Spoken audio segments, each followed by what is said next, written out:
So as some of you know, I've been working for the last couple of years on the history of climate science. And this work really evolved out of work I was doing in the history of oceanography, trying to understand how scientists first came to realize that global warming might be a problem. And in doing this work and starting to communicate about it, I also started becoming the victim of attacks, hate mail, weird phone calls, all kinds of stuff like that. And one of the good things about being a historian is that anything that happens to you can become raw material. So I decided, well, this is kind of interesting. So I started investigating the whole denial phenomenon. And this has turned into a book project of which I'm going to present a small piece of it today. And this is the title, You Can Argue with the Facts, A Political History of Climate Science. So my story begins with good news, and then it goes downhill from there. The good news is that the American people now do accept the scientific fact or the fact of global warming. An opinion poll last summer done at Yale University in conjunction with the Gallup Group showed that 72% of Americans are now completely or mostly convinced that global warming is happening. However, many Americans think that scientists are not convinced. When asked the question, which comes closer to your view, that most scientists think global warming is happening, or most scientists think global warming is not happening, or there's a lot of disagreement among scientists about whether or not global warming is happening, fully 40% of the American people thought there was a lot of disagreement among scientists. And this was last summer, okay, so this is now. So we see that a very significant percentage of the American people, plus 9% who just don't know, nearly 50% of the American people don't know that scientists are in agreement about the reality of global warming. Now this is kind of a strange result, because why would people think global warming is real if they think scientists are still arguing about it?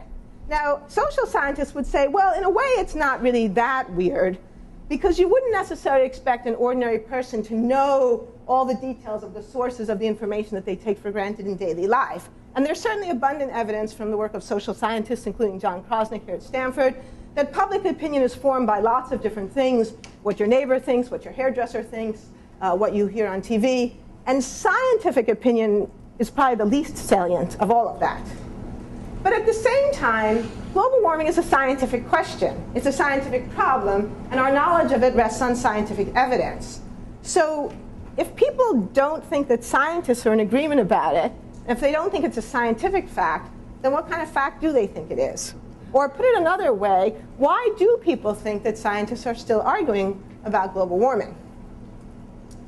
Well, so just to recap, and I don't think this is really necessary for this audience, but sometimes I speak to audiences where it is necessary to make this point. So let's just establish that scientists are not arguing. A lot of you know I wrote a paper that was published in Science a few years ago that summarized the scientific consensus on the reality of global warming and showed through an analysis of the scientific literature that actually this consensus about the reality of an anthropogenic component of global warming was actually already established by the early to mid-1990s.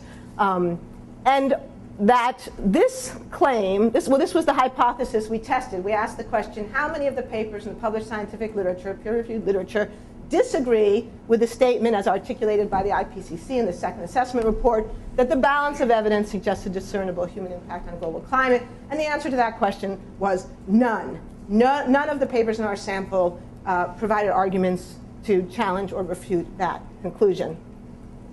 Now, as many of you know, scientists since 1995 have tried over and over again to communicate this. And I think it's fair to say that in the last 10 years, the consensus has shifted from an agreement about the balance of evidence to an actual concern about the severity of the problem. So, for example, Robert May said a couple of years ago, when asked about this question, the scientific evidence forcefully points to the need for a truly international effort.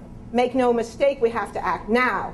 And the longer we procrastinate, the more difficult the task of tackling climate becomes. And of course, this is just one example. I mean, I could spend a whole hour giving you examples of similar kinds of statements, but just to point out the fact that the consensus is no longer just about the fact of global warming, but an emerging consensus about the need for some kind of policy action to deal with it.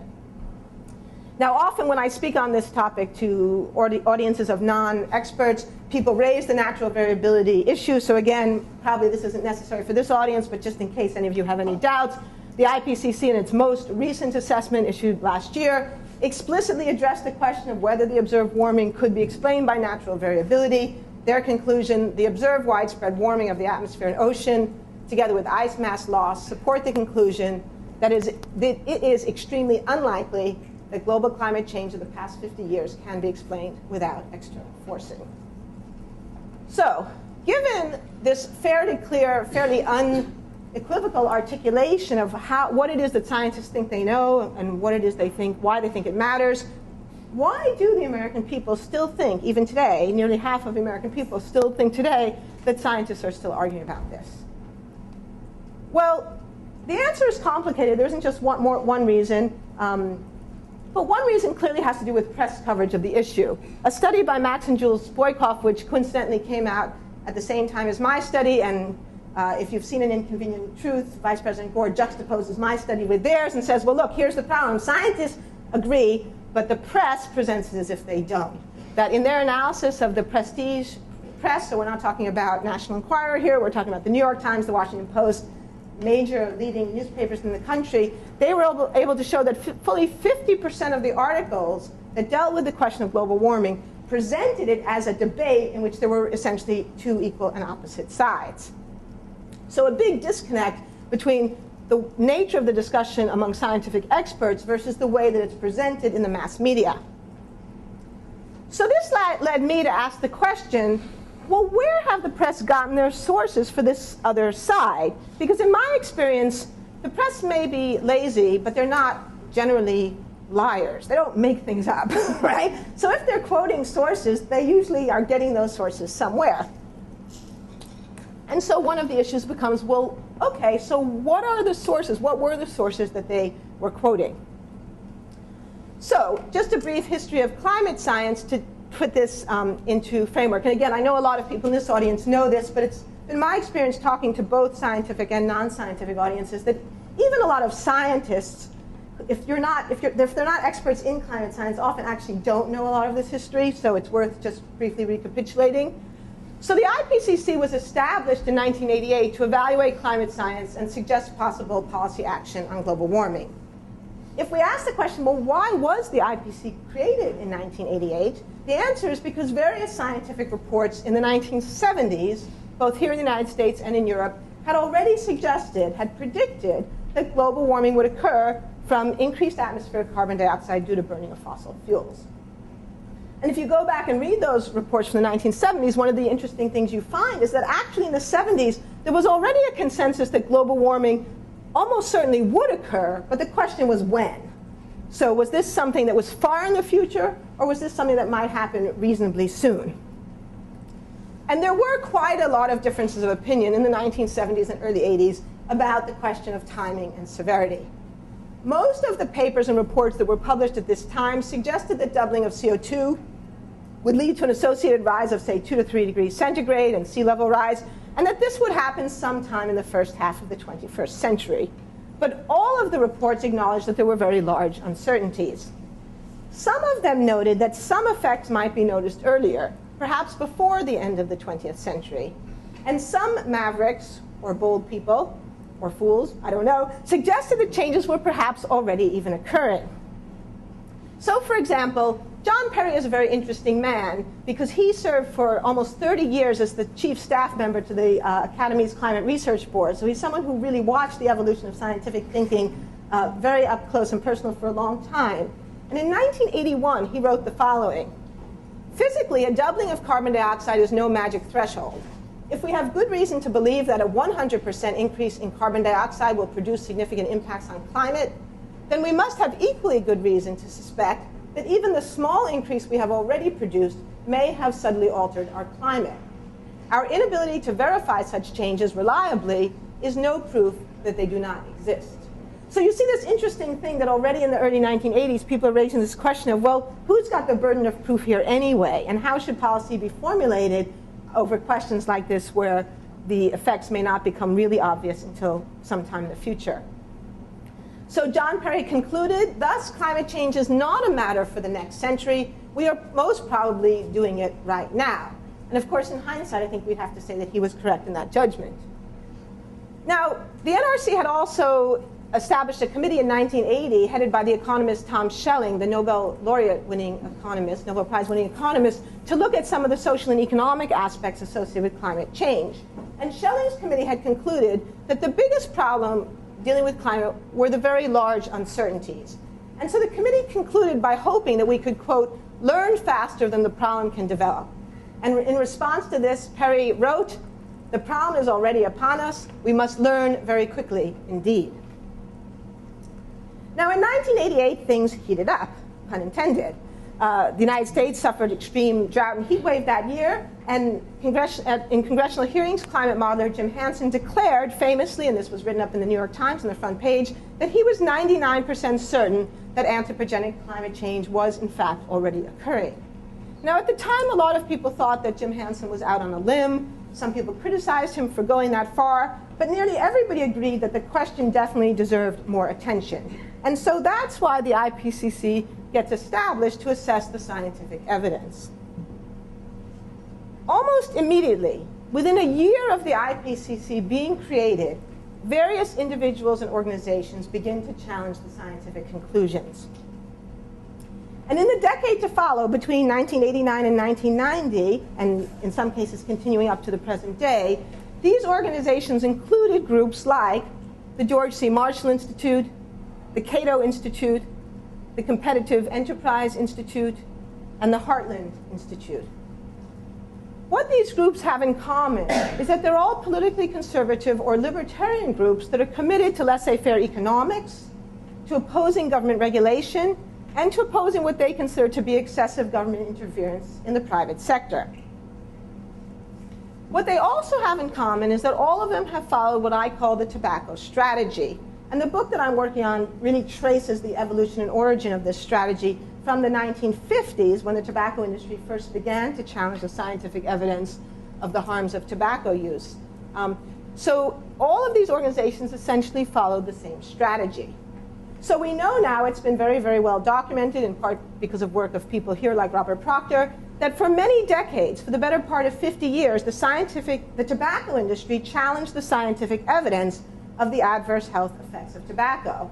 And with every new study showing these links, the tobacco industry responded by new public relations campaigns to say that the science was uncertain, that it wasn't proven, that there were lots of other causes of cancer, et cetera, that the evidence was only epidemiological, things like that. Well, these groups that I've just mentioned similarly argued against the scientific evidence of the adverse effects of fossil fuels. So I call this the tobacco road to global warming, and it's not just that these organizations use the same strategies, it's that in some cases some of the same individuals were actually involved in both. And if people are interested in that, I can talk about that during the question period. So the arguments over the evidence of climate change paralleled the strategies that the tobacco industry had used to challenge the evidence regarding tobacco. The most important of these is what people have referred to as the no-proof strategy, to say that the science remains uncertainty and that it hasn't been proven that this is really a problem.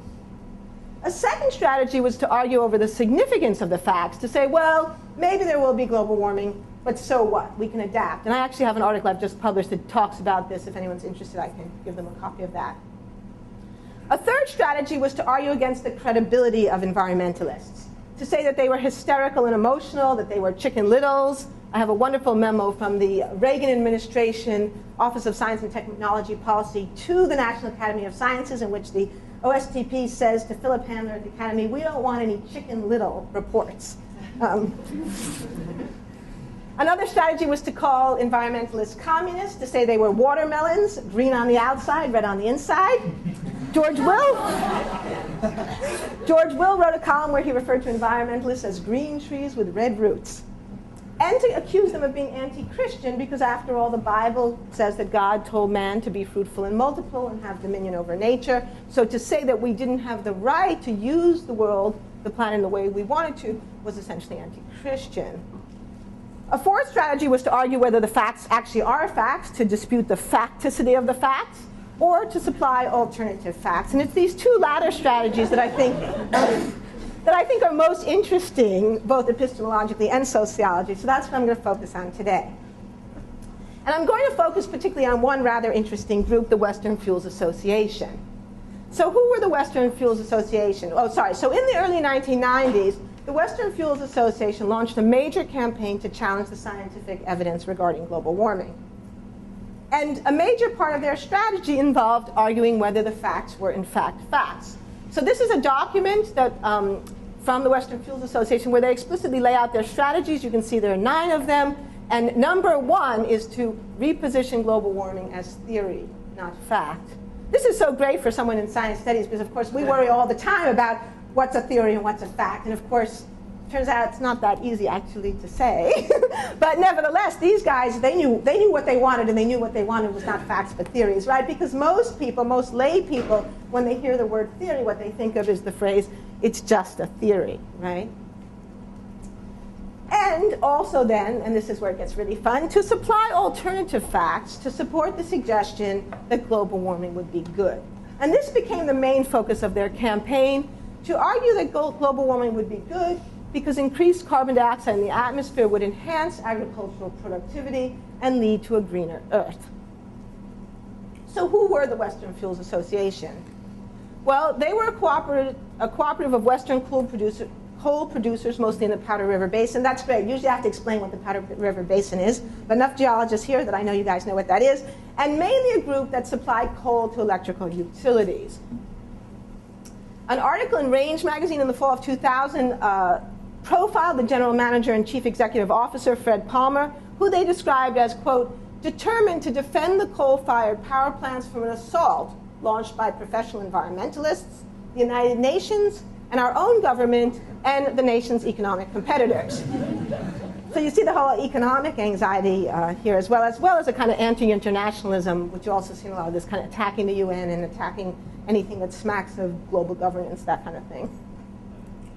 So in effect, what they wanted to do was to protect the interests of the Western coal producers by challenging fears and negative messages about global warming. And they did this primarily by challenging the presumption that global warming would be bad. So in the early 1990s, they launched a mass media campaign. And they provided funding for the creation of an organization called the Information Council for the Environment. And when I saw this, I really woke up because any of you who know about the history of tobacco know one of the things the tobacco industry did was to create the Tobacco Industry Research Committee. So same kind of idea here, right? A sort of front organization to supply, quote, information.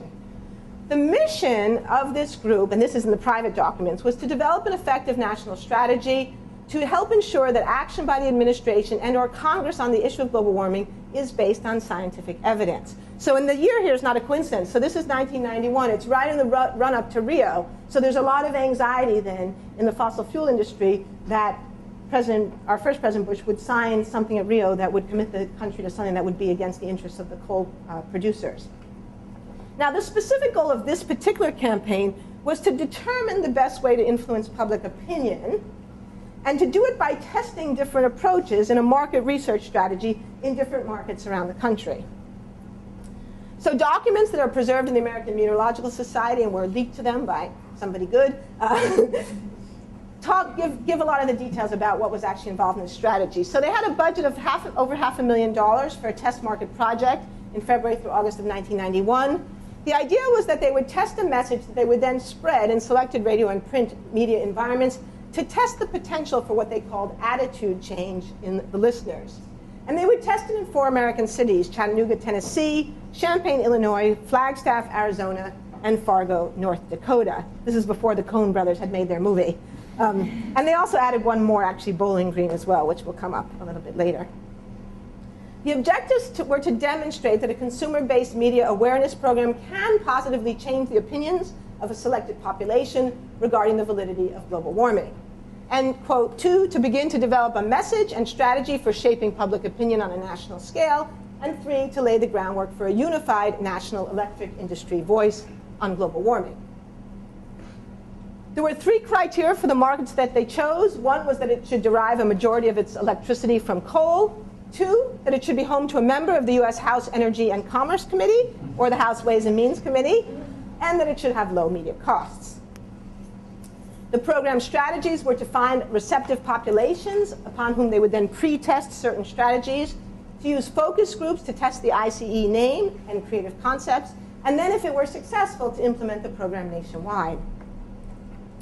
Now, I love this part. So they actually settled on the acronym first. The acronym was ICE, so it's like, don't worry, everything's cool, everything's great.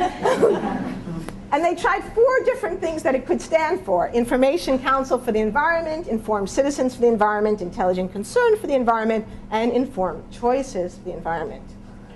And choice, by the way, I mean, again, those of you who know anything about the tobacco, choice is a favorite kind of word about from these folks, because the tobacco industry always said, well, this is a matter of choice. You know, people are grown-ups. Grown-ups can choose for themselves whether or not they want to smoke, which was all very well and good, except their own laboratory researchers were at the same time proving that nicotine was addictive, in which case the choice argument wasn't so strong. Okay, so here's a few details of their creative strategy. And these, again, are from the documents prepared by this group. The radio creative will directly attack the proponents of global warming by relating irrefutable evidence to the contrary delivered by a believable spokesperson. The print creative will attack proponents through comparison of global warming to historical or mythical instance of gloom and doom. Each ad will invite the listener or reader to call for or write for further information, thus creating a database of sympathetic citizens. So here are some examples of the print media campaign. If the Earth is getting warmer, why is Kentucky getting colder? If the Earth is getting warmer, why is the frost line moving south? Who told you the Earth was warming, Chicken Little? Some say the Earth is warming. Some also said the Earth was flat. And how much are you willing to pay for a problem that may not even exist? Now, this document shows what the campaign looked like in one particular market in Fargo. So here you can see that for 3 weeks, they saturated the radio airwaves, basically Monday through Friday, saturated the airwaves. All of the major radio stations for 3 weeks in Fargo were hit by this advertising campaign. In addition, they set up a set of public relations tours that involved appearances on TV talk shows, this is from the Bowling Green tour, meeting with editors and writers, again, a strategy the tobacco industry used, meet with the writers and editors to supply them material for a balanced article. So again, here's your source of how the reporters get those balanced stories. And again, taping television shows and other approaches. And here's an example of how this strategy worked. So in Bowling Green, after meeting with the writers and editors, the Bowling Green local newspaper published this article, Bowling Green Now Battleground in Heated Global Warming Dispute. So there you have it. This is not an argument, this is not a scientific question in which scientists are essentially in agreement. This is a hot debate. So what conclusions did they draw from this test campaign? Well, first they concluded that audiences trusted technical sources the most. It was best if you could have your arguments presented by a technical spokesperson. Activists and government officials were kind of in the middle, but industry spokespeople were the worst. So the last thing you wanted to do was have somebody from the coal industry present this argument. What you wanted to do was to find scientists who would present the argument for you. They also decided that the phrase Information Council, or the name Information Council of the Environment, that was the best name because it was the best for positioning ICE as a technical source. So it was all about giving people information. They also identified 2 different target audiences with different messages for the 2 audiences. So one were the older, less educated males. These are the guys who take the refuge in religion and guns.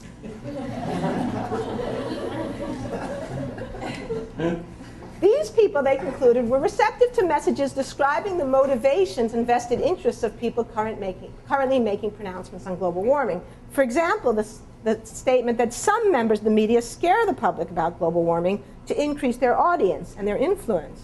Or another one was to say that some scientists exaggerate global warming because they just want to get funding for their research. A second target were younger, lower-income women. These women are more receptive to factual information concerning the evidence for global warming. They are likely to be green consumers, believe the Earth is warming, and to think that the problem is serious.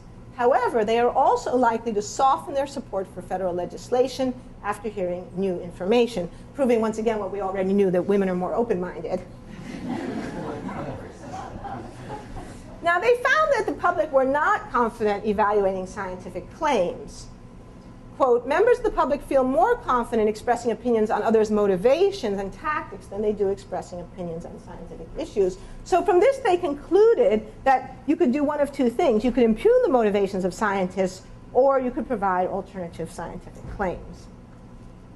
Overall, they concluded that people were receptive to change in views, and that many different types of people were, in fact, supportive of more research and less supportive of legislative action after hearing materials presented by their spokespeople, particularly if the evidence was presented, if they were presented with credible facts presented by technical spokespeople. And these were the conclusions then that were incorporated the following year into a video that was produced by the Western Fuels Association.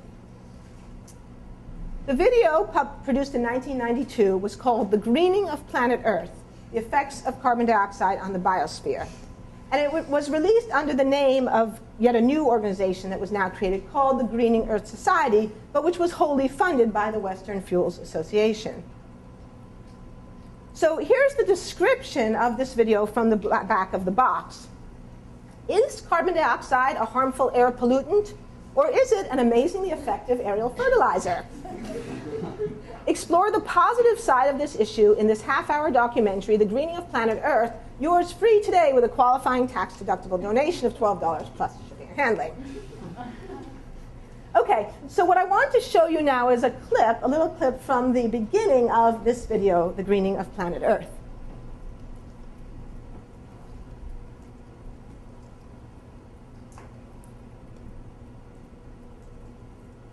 Uh-oh. Oh, no. I don't have sound. Okay. Okay, hold on. Let's go back and start again. Okay, so this thing didn't work. Okay. No, I think it's okay now. I think. Okay. Because I pulled this out and it's gonna, okay, let's try again. Take two. Better. Dawn of the Industrial Revolution. Western society is primarily agricultural and commercial. The concentration of carbon dioxide in the atmosphere is 270 parts per million. And then factories spring up across the countryside and industrial towns roll around them. We begin to burn fossil fuels in large quantities. And then burn more. The carbon dioxide level rises. The level rises again, then again. The 1950s, the concentration of carbon dioxide in the air is 315 parts per million. Still more fossil fuels are burned. More and more carbon dioxide is emitted into the atmosphere. More industrialization. Then more. More carbon dioxide. Then more. The year 2085, the atmospheric level of carbon dioxide has doubled to 540 parts per million. What kind of world have we created? A better world, a more productive world. Plants are the basis for all productivity on Earth. They're the only organisms that can utilize the sun's energy and create matter, food. And they're going to do that much more effectively, much more efficiently. With the doubling of CO2, cotton growers can look forward to yields that are 60% and more greater than what they are at present day levels. For citrus, it would be a very, very positive thing. Our world will be a much better one. In terms of plant growth, it's nothing but beneficial. We would expect a world in which crop plants would produce about 30 to 40% more than they currently are producing. A doubling of the CO2 content in the atmosphere will produce a tremendous greening of planet Earth.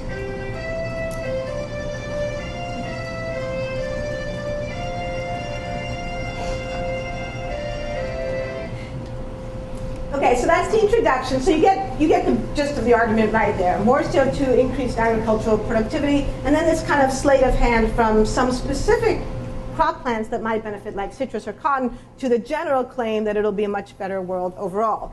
Now, part of the claim is that the whole Earth will become greener as a consequence, not just some particular areas or some particular crops. So in this next clip, which then comes from the center of the video, I want you to pay attention in particular. Towards the end of the clip, there's a map, and it cuts off a little bit quickly right at the end, but just pay attention to what happens to the Sahara in this next clip. If I plug this in? Okay, that's what I had before, and there was nothing. Oh, but that was. Is that better? Survive in areas where they currently cannot because of the lack of water. That means that you should see a tremendous terms, you should see a real greening of the desert. You should see grasses and small shrubs.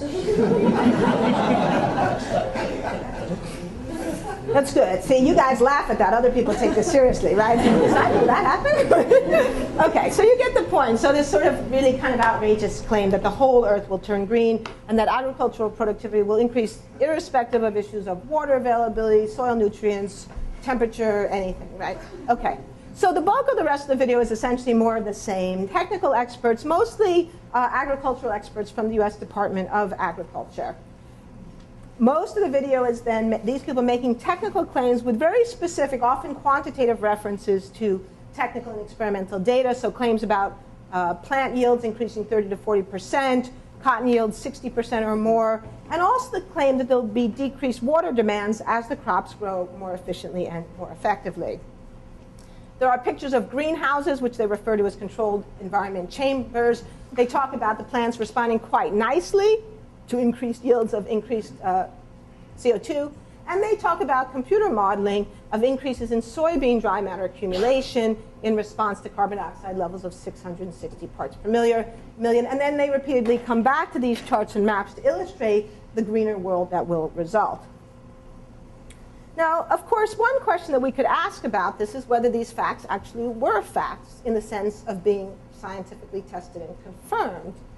And the answer to that, of course, is an interesting one, which is yes and no.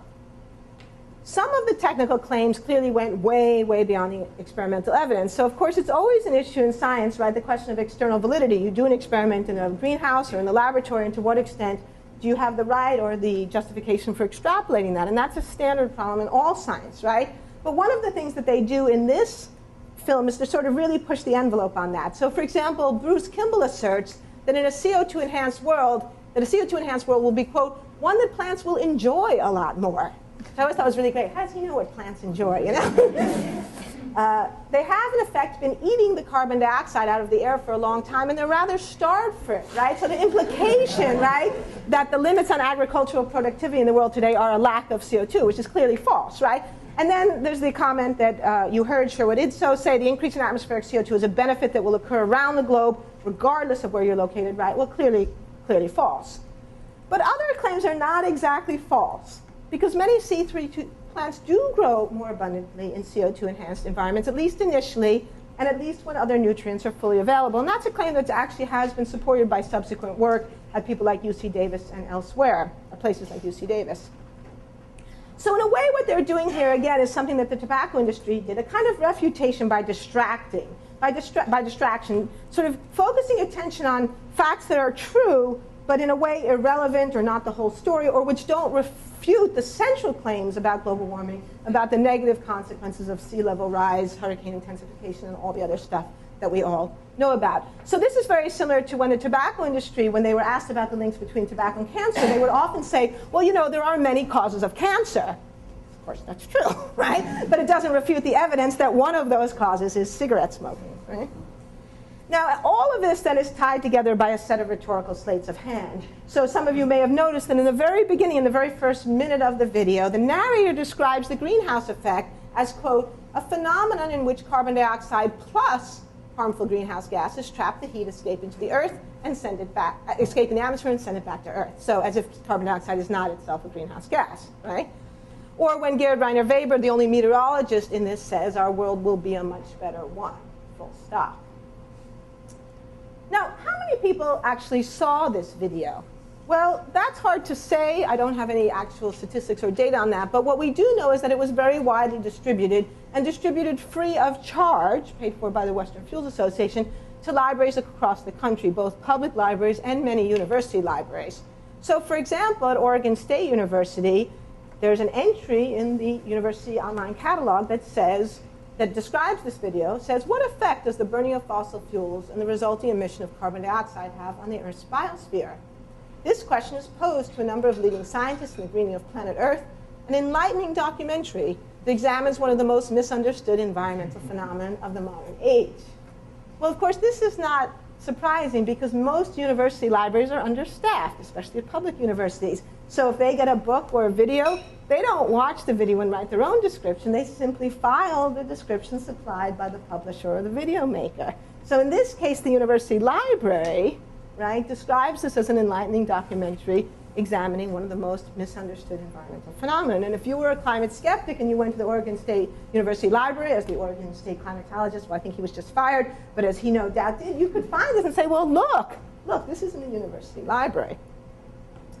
And this was, of course, just one of many, many campaigns that were carried out by the Western Fuels Association, which was just one of many organizations that were involved in these kinds of activities at the time. So Western Fuels Association also issued many press releases, cherry-picking data, like the idea that Kentucky was getting colder. They launched legal challenges to environmental laws in many states. And they gave many speeches. Fred Palmer went around the country giving speeches to sympathetic audiences in which he pursued many of these strategies that I've already mentioned. So what was the effect of all this? Well, if we go back to the poll that I mentioned at the beginning of this talk, we now see that about 50% of Americans are worried a great deal or a fair amount about global warming. But what about the other 50%? Why is it that fully half of the American people are still not particularly worried about global warming? The poll also showed, and the poll reported this as kind of good news, that approximately 80% of Americans, even ones who are not necessarily worried about global warming, this is another interesting kind of complicated thing, about 80% of us now support legislation of some kind or another to address warming. So you might take that as good news that there is public support for finally doing something about it. But legislation on greenhouse gases has been pending in the US Congress since the late 1970s. In fact, one of the things I found in the archives when I was doing this work was a letter that was written to Roger Revelle in 1979 from Congressman Tim Wirth asking for his support on a bill to be introduced into Congress to control greenhouse gas emissions. So the fact that we have legislation in Congress is not particularly helpful unless we're actually prepared to pass that legislation and do something about it, right? And of course, as all of you know, our federal government continues to oppose international action. The EPA has continued to drag its feet despite the recent Supreme Court decision saying that it can't. And most of the action that's been taking place in the United States has really been on the state level, as here in California. So what we see from this story is that while most Americans now do accept global warming as a fact, they don't accept its origins in scientific consensus. They think that scientists are still arguing about it, and this may have played some role in the reluctance of our leaders to actually do something about it. And it suggests that the resistance campaigns were effective in creating a lasting impression of scientific disagreement, discord, and dissent. Thank you very much.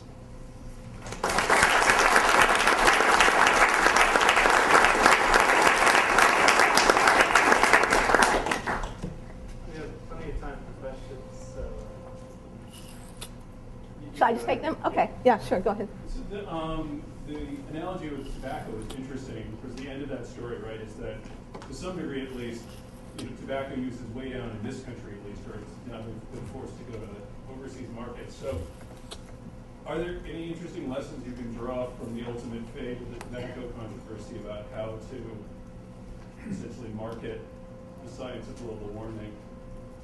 Yeah, well, of course, that's the big question, is now that you know all this, what do you do about it? And I think one of the things that it shows is that I think that we all, particularly people in the scientific community, have to be a lot smarter about this whole issue and to really come to a deeper appreciation of what we've been up against, right? And some of us were talking about this at lunch today. I mean, I think a lot of us in the scientific community, and I say this partly from my own experience, I think we've been raised with what I call a supply-side model of science. We think that it's enough to just do scientific work, and that if we do the work and establish the facts, that somehow that will trickle down to the places where that knowledge is needed. Or you can think of it as a diffusion problem, that if we create this high concentration of knowledge in great universities like Stanford, then the osmotic pressure will cause it to diffuse to the areas of low concentration of knowledge, right? Well, I think we see that that just doesn't work, that the world of humans doesn't work according to the laws of diffusion and osmotic pressure, right? So we have to be more active. And I think that the scientific community needs to embrace the idea that it isn't enough just to do the research, that you have to actually think about ways and means of communicating it and getting it out there. And to understand that when you do that, it's not just that the public are ignorant or clueless or whatever, but that there's actually active resistance, that you have forces working against it. And,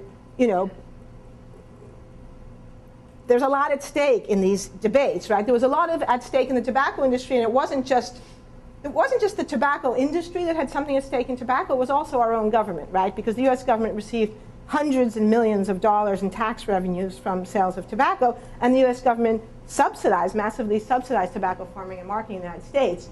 Well, the US government also subsidizes the petroleum industry, right? So, there are big structural issues at stake here, and I don't think that the scientific community alone can solve this problem, but I think that by being a little bit more clued in about some of the political issues and some of the ways the resistance campaigns work, it can help us be a little bit smarter about how we do communicate what we know. Yeah? I wonder if you could talk a little bit about the larger project for a second. I'm interested in what the chronological scope of the larger book-length work is, right, and how you came to that, like how you yeah, chose your starting point and ending point. Right, okay, so that's the historian's question. What's the periodization? So the answer is 1953 to the present, and the reason for that is that, okay, so when I started doing this work, one of the things that I noticed was that some of the people involved in the anti-global warming thing, some names that are familiar to people here like Fred Seitz, Fred Singer, Bill Nierenberg, had also been involved in some previous campaigns to challenge scientific evidence on other environmental issues. So for example, I knew, well, my collaborator in this project is Eric Conway, who's the historian at JPL. He's just finished a big book on the history of atmospheric science research at NASA, which has a whole chapter about the scientific evidence related to the ozone hole. So we started talking, and of course, he knew that Fred Singer had testified in Congress in 1995 that there was no consensus on the relationship between CFCs and the ozone hole. And that testimony was 3 weeks before Sherry Rowland, Mario Molina, and Paul Crutzen won the Nobel Prize in Chemistry for that work, right? So there was a scientific consensus. So, that, right, and as Don Kennedy knows, I mean, Fred Singer spent a lot of time attacking Sherry Rowland, lots of letters to the editor of Science, stuff like that. So we knew that Fred Singer had been involved in the ozone thing. I knew that Bill Nierenberg had been involved in the acid rain campaigns because I'd done work in the Nierenberg papers and said, well, Bill didn't really believe acid rain was a real problem. I knew that. I'd talked to him about it. So we started seeing this pattern emerging. And then we started digging a little deeper and discovered that Fred Seitz had worked for R.J. Reynolds Tobacco, discovered that Richard Lindzen had worked for TASC, the Advancement of Sound Science Coalition, which is a front organization for Philip Morris. So all these pictures, all these pieces started coming together and a pattern started emerging. So the larger project now is to look at that larger pattern and to trace it back to the tobacco industry. And the beginning is 1953 because, and it has a definite beginning point, because 1953 is the year, okay, let me back up. So there was mounting evidence of the hazards of tobacco for a long time. And as Robert Proctor has shown, a lot of work done in Germany in the 1930s that really showed very strongly that there was a link between tobacco smoking and cancer and other hazards, but work that kind of became discredited after the war because of its association. It was essentially tainted because of its Nazi association.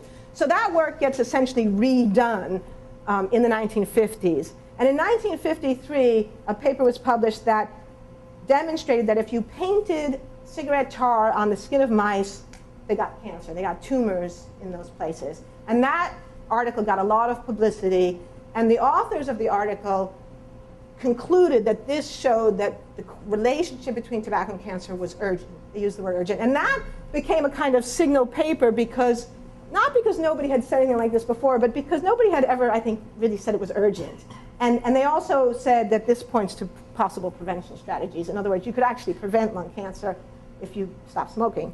So this got a lot of attention in the press, and the tobacco industry got really nervous.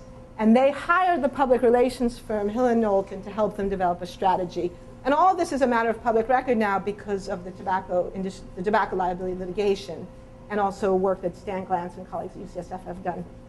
So I went back to those papers and started looking at what happened back in 53, 54, 55, and really what it shows is that all of these strategies that were subsequently used in the global warming debate, they're all there in 1953.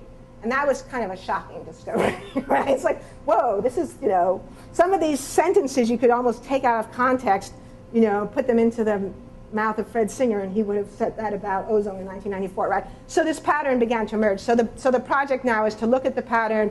It's tobacco, acid rain, the ozone hole, secondhand smoke, global warming, and to show how the same strategy has been used repeatedly, and that it's time to finally kind of wake up, right? Yeah. Yeah, just perfect segue. I was wondering what you think the hope is us, the public and the future, from going down this path of believing these books? Well, I think the first step is to know about it, right? And so that's my job, and then to figure out what to do about it is somebody else's job. Yeah, I mean, I just think this is a really good case where, you know, understanding the problem is going to be at least half the battle, I think. Yeah, I think, yeah, Jonathan? I was curious. I mean, many of the same strategies, as we talked about a little bit during lunch, show up in the evolution, anti-evolution debate as well. I was wondering, since there seem to be so many connections, even in individual scientists among many of these campaigns, do you know if that crosses over into the evolution? Yeah, it does. And actually, I mean, I thought about having a chapter on that, and I decided not to, just because then it becomes just too big. And the whole evolution thing is very big and very complicated and goes on for a long time. But yeah, there are connections. And I mean, there's sort of two ways in which the connections express itself. Some is actual individuals. One of the people I didn't talk about today, but who is connected to both, is Robert Jastrow, who was actually a colleague of mine when I taught at Dartmouth. So I knew Bob's views pretty well. He was an interesting guy.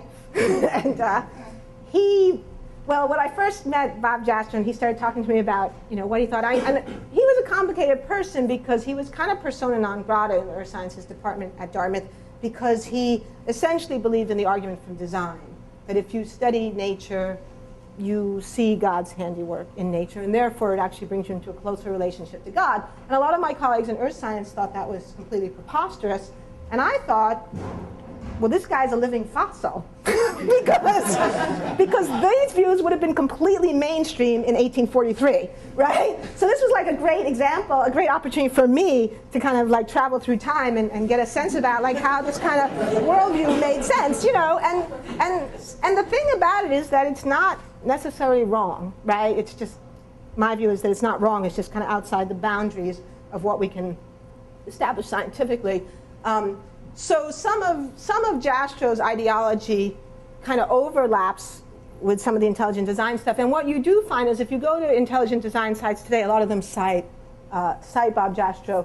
And he subsequently, along with Fred Seitz and Bill Nierenberg, established the Marshall Institute, which became this major source of anti-climate change stuff. So yeah, there is a kind of connection, but it's complicated. And then the other way there's a connection is just sort of ideologically. I mean, one of the unfortunate things that's happened in the whole evolution intelligent design issue is that a lot of people in religious communities have come to see science as the enemy. They've come to see science as opposed to their interests and opposed to their worldview. And so they've developed a kind of reflexive hostility towards science in general. And so then that spills over into issues about global warming or acid rain or anything else. So it's not that they've necessarily really explored the issue in great detail. And of course, there's a kind of counter movement developing now about religious stewardship and stuff. So it's complicated. But yes, there are connections. And of course, the whole teach the debate, teach the controversy strategy, I mean, that's been a major part of the whole thing. And as we talked about at lunch, it's a difficult strategy to counter because the idea of having an open debate, having a free discussion, I mean, those are all values that in a democratic society we all embrace. But then the question becomes, what do you do when the, quote, other side, you know, is mendacious, right? Yeah, Don. Just an addition on the evolution and intelligent design debate. I had the interesting good fortune of serving as an expert witness in preparation for a case involving Christian schools in the University of California with respect to the requirements for admission under Division G of their high school preparation. And so I spent an awful lot of time, I had a large pile of books that amazed my colleagues reading that stuff. And one of the things that you notice is that their treatments of evolution and of the age of the earth are so flagrantly and hostilely offensive with respect to the scientific explanations. They are designed to make young people deeply suspicious of science, not to reinforce, not just to reinforce their faith in what spiritual beliefs they brought into that movement, but to damage their faith in science. That's as I see now, the central piece of that problem. Yeah.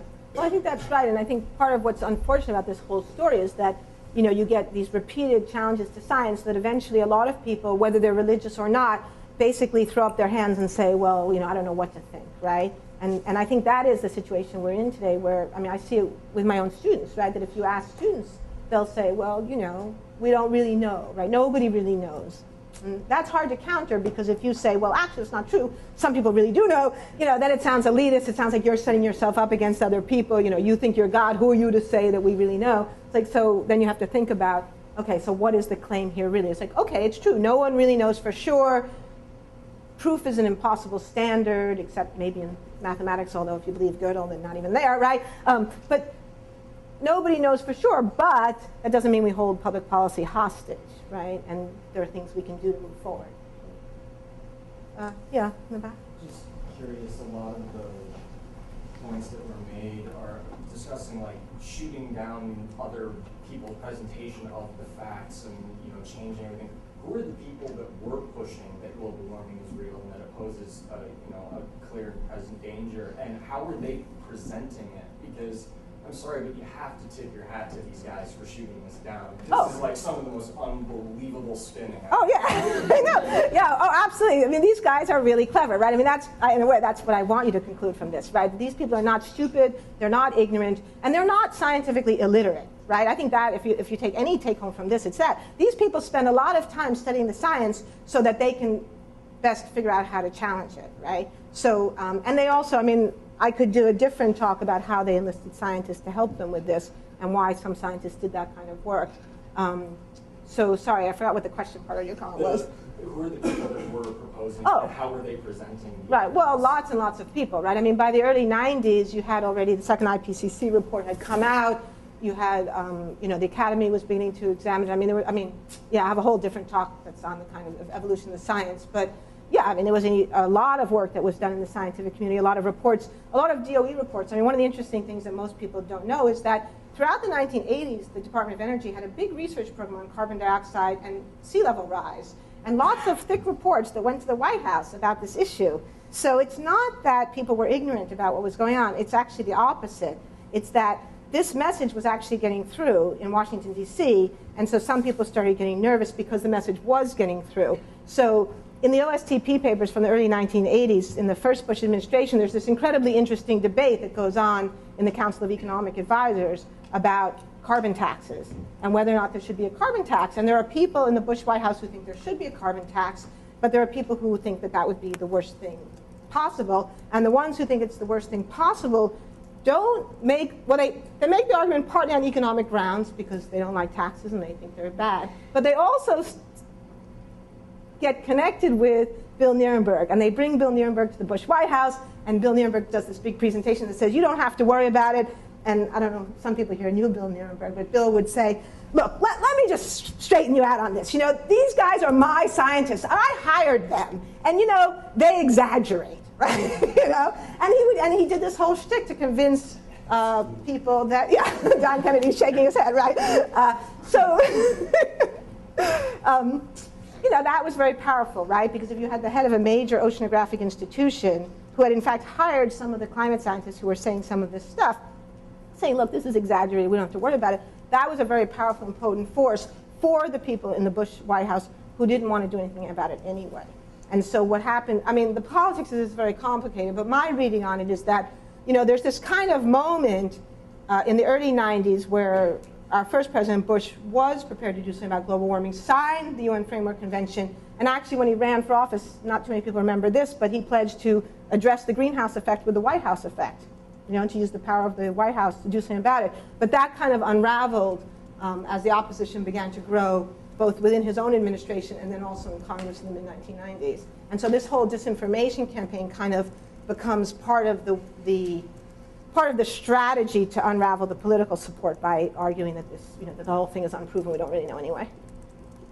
Yeah. So other countries, were there places where there wasn't this organized opposition? Yes, right. Opinion turned earlier? Yes, absolutely. And that's part of, that's part of why this is kind of a nice study, because so in Europe where, you have much more consistent public opinion that global warming is real, all the European nations have signed on to Kyoto, and whatever the flaws of Kyoto, the point is that in Europe you have the European nations moving forward to take action, acknowledging this as a real problem. I mean, if you've spent time in Europe, you know, it's like a whole parallel universe. You go over there. I mean, I don't have to give this talk in Europe except to explain why Americans are so weird. Right? You know? I mean, the spin on this talk when I get invited over there, and I've given this talk and ones like it, is people want to know, so what's wrong with you Americans? You know? It's like, well, okay, so there's this story about what happened here. And yeah, I mean, there's nothing like this took place in France or Germany or Italy. There's something a little like it in Britain, but nowhere near to the extent of here.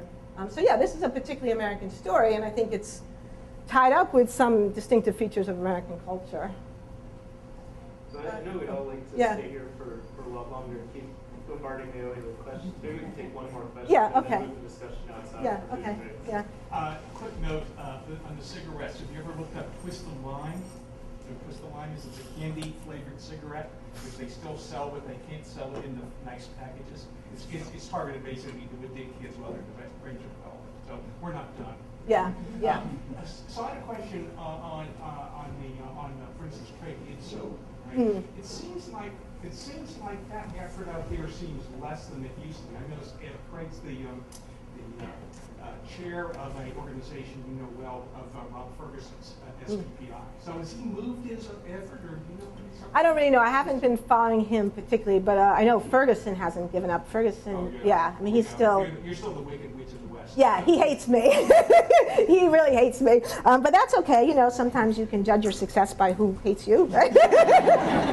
You know. So yeah, no. I mean, these people haven't given up. And Sherwood Itso just gave a talk in Arizona a couple weeks ago. I was there and gave a lecture, and someone said to me, "Well, Sherwood Itso was just here yesterday, and he said, you know, la da da da." So yeah, I mean, they haven't given up, and I think, I don't know. I mean, you know, there's always this famous saying that historians of science like to quote Max Planck, who said that the way science progresses is, you know, not through new theories and experiments, but through the old guys dying off.